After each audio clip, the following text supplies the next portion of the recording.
Shalom, shalom, mes frères et sœurs, vous qui nous suivez de partout, dans cette émission Mariage Maison Blanche, je vous salue tous au nom puissant de notre Seigneur Jésus-Christ. Soyez bénis dans vos foyers, dans vos familles, que Dieu vous bénisse abondamment. Aujourd'hui, nous sommes encore là pour partager encore un nouveau sujet qui va encore nous édifier, qui va encore nous aider pour avancer dans le bon sens dans nos mariages. En tout cas, mes frères et sœurs, partagez la vidéo, likez, partagez, vous allez sauver des couples. C'est aussi une façon d'évangéliser. En tout cas, que Dieu vous bénisse. Aujourd'hui, nous allons parler de la sexualité dans les mariages. La sexualité dans les mariages. Les autres vont dire que c'est un sujet tabou. Les autres vont dire que ça c'est compliqué. Mais non, il n'y a pas de compliqué. Il n'y a pas des choses compliquées dans les mariages. Nous devons parler. Si on n'en parle pas, on ne va pas sauver les couples. Si on n'en parle pas, c'est les couples qui vont périr. Donc voilà, aujourd'hui on va parler de la sexualité dans les mariages. C'est un sujet vaste, mais je vais parler en long et en bref, je dirais. J'ai pris quelques points essentiels. Mais lors de notre rencontre de couple, de notre conférence de couple, nous allons parler de tout ça en long et en large. Ou si vous voulez me rencontrer, si vous voulez me contacter, il y a un numéro qui circule au bas de l'écran. Vous pouvez toujours m'appeler si vous avez besoin de mes conseils, si vous avez besoin de mes soutiens pour la prière. Je suis toujours là, je suis disponible pour vous servir. Nous sommes là pour vous. Voilà. Maintenant, nous allons commencer. La sexualité dans le mariage, c'est un aspect intime qui légalement et selon de nombreuses doctrines religieuses repose sur le consentement mutuel, le respect et les dons de soi. Le consentement est primordial et la position de la relation sexuelle est une guérison l'imposition de la relation sexuelle est une agression ou viol, possible poursuite judiciaire. Nalingala tokoloba nini? Eloko babengi sexualité na kati ya libala eza aspect moko intime, eza eloko moko eza oba tabou bato benga olobela yango ti. Alors que yango nde penza ezali so totali la majorité ya baproblème oyo ezoleka na kati ya bacouple na biso etali makambo ya sexe na kati ya mariage. Ndenge nini tokoki kovivre na kati ya sexe wana selon bachrétien, selon biso bachrétien, selon doctrine na biso bachrétien, na kati ya consentement mutuel, na kati ya respect, ya don de soi. Et puis toyeba que imposer muninga rapport sexuel ezali lokola oza ko agresser ye, eza lokola ozali ko violer ye. Tokoyoka na kati ya émission na biso ya lelo tolobela yango. En ce qui concerne les devoirs conjugaux, il n'y a pas d'obligation légale stricte, mais des aspects religieux comme chez les chrétiens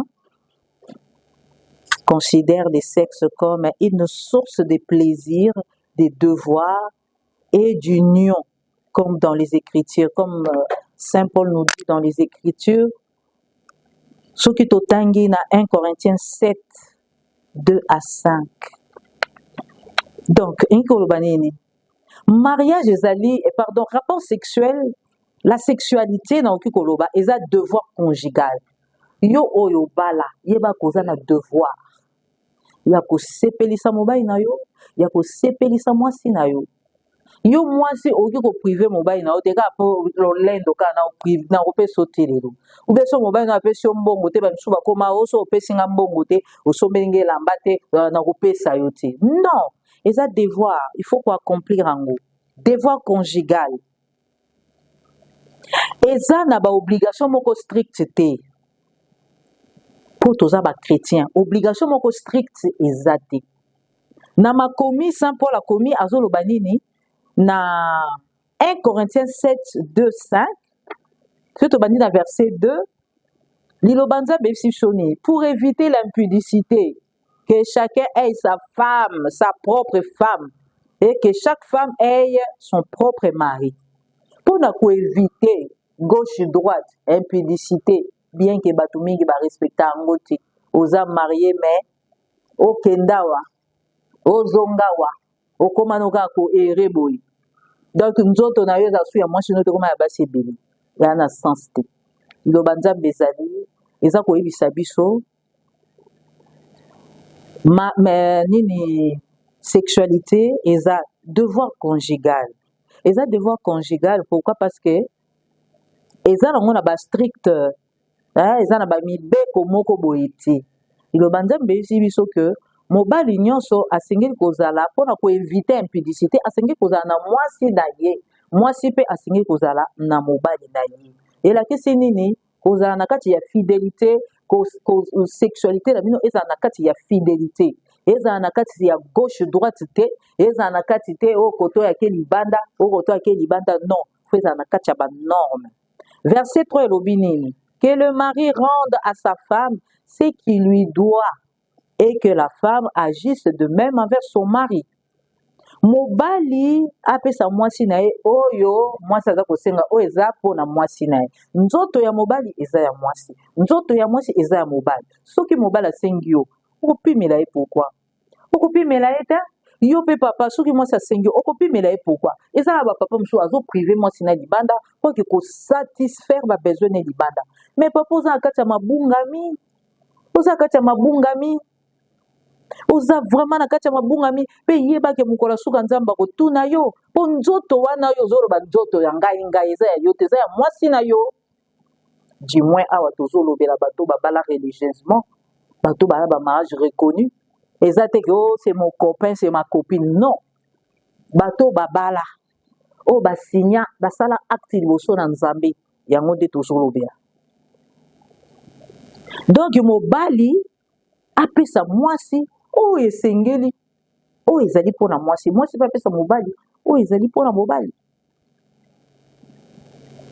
soki tokei na 4e verset balobi nini la femme n'a pas autorité sur son propre corps mais c'est le mari et pareil le mari n'a pas autorité sur son propre corps mais c'est la femme bamama boyoka oza na autorité te na nzoto na yo eza mobali no moto aza na autorité ya nzoto na yo eza nzoto ya mobali na yo mobali pe la même chose donc tu ne peux pas priver à ton mari tu ne peux pas priver à ta femme parce que nzoto wana eza ya mobali ya mwasi na yo nzoto ya mwasi na yo ezali ya yo combien tozomona bamabala na biso eza suna valeur te mabali eza suna valeur te yo papa alors kozoloba oza chrétien dimanche yo wana na église mais tu trompes ta femme ozopimela mwasi na yo nzoto ozoke kosatisfaire basi ya libanda est ce qu'il y a na sens papa soki oza na nzela wana tika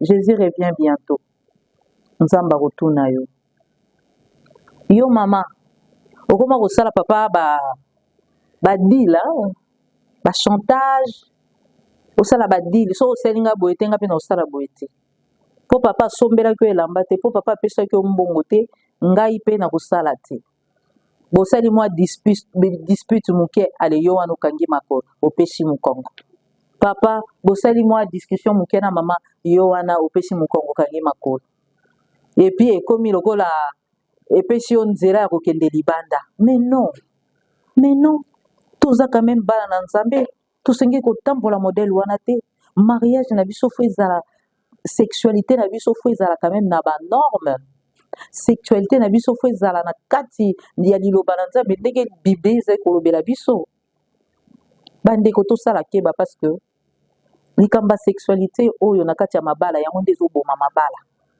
eza na bapapa mosusu baza na impulsion moko comme pas possible akoya boye kosenga mama balobi teke mpo nzoto yango eza ya yo oyaka na kati ya loma kaka boye sans tendresse po eza ya yo. Non, il faut ezala na banorme, il faut mama azala consentante. Soki mama ye biso nalembi air moko nalembi boye na boye, sans rancune, sans colère, yoka mama zela yo loko oza moto impulsion soki outi omela bamasanga soki wapi oye aleba tosala na kati ya violence. Non. Na verset 5 balobi nini? Ne vous privez point l'un de l'autre, si ce n'est d'un commun accord, pour un temps, afin d'évacuer à la prière, puis retourner ensemble, de peur que Satan ne vous tente par votre incontinence. Ne vous privez pas l'un de l'autre. Tomi pi manate. Papa kopi mela mama te, mama kopi mela papa te. Yango lo banza bepezo so to lala na kanda te parce que ceux boza na kanda bo sangana ndenge ni. Boza na kanda boluka bo bongisa avant bo lala bo sangana. Parce que tant bozo sangisa nzoto wana bozo tia pe barrière na ba femme de nuit na ba mari de nuit. Soki boza o kuna na ngambo o akokota na kati wana nani. Moi sa molili. Mobali ya molili. Tout ça la ke babande ko makamba mabalo eza compliqué. Eza très compliqué mamba mabalo. Monde des ténèbres zo bundisa mabala comme pas possible. Eza na ba maman mususu bakoma na ba pe frigide. Apesa aneka nzoto tika pesa. Mususu pe akopesa papa nzoto bolingo pe za soutena pesa nzoto anya. Azo yoka motema kuna soki ndengeni. Évidemment ce bolingo eza souté et comme à moi pas si pour papa maman pesa nzoto. Yango wana le banza besoin c'est surtout pardonner. Le banza besoin c'est surtout là na kandati. Bamba te tangu makambo ya nzo salama. Privation nzo salama. Diable azoko kota, azoko instaurer, azoko tia dégoût. Papa azasu na posa mwasi na été, maman azasu na posa mobile na été, pour se commune de libanda. Yango zo mona mabala na biso zo koma empoisonné. Ba papa mingi, ba mama mingi. Ba pimela ba papa banzoto pourquoi? Papa kenda ko tromper, papa sa likambo mobo ya blessa mama dégoût ekota, mama koma malili, a réagissa souté, a koma frigide, a vanda na e. Ata papa asengi apesi katika pesa me bolingo eza souté. Bande konga so na zo bino ba makambo nyonso. Naloba toujours tant naloba ngo eza pona esengote. Naloba ngo te ko namila kisatoni non parce que moi-même je suis passé par là. Ce sont des choses où ememela biso ba divorce. Ce sont des choses où ememela biso ba malédiction. Alors tokeba bande ko nzamba zo kepsa so tokeba.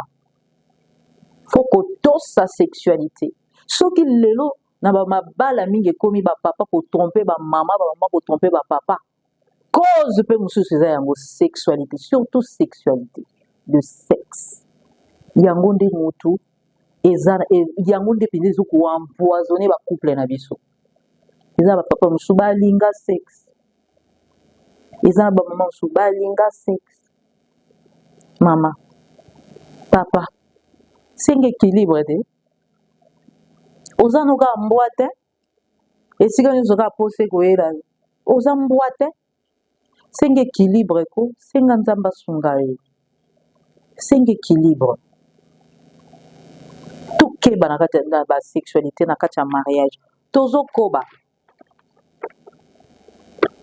Dans la sexualité, il y a deux aspects. Aspect légaux et le consentement. Premièrement, consentement mutuel, ça veut dire quoi? Les relations sexuelles au sein du mariage nécessitent le consentement de deux conjoints. Faut consentement ezala. Faut maman za consentante, papa pe azala consentante. Papa so aza maman so aza consentante te ou papa. Wana ekomelo msusu. Wana eza egosenga nini? Ekomi lokwa ya makasi wana pe eza mabe. Ekomi ya kobunda. Eza na ba papa msusu auti komela ba masanga na ye. eza baba papa mosusu ameli masanga azalaka ne ivrogne ameli masanga ye abeti mwasi ekoma lokola fantasme moko boye abeti mwasi après apase na acte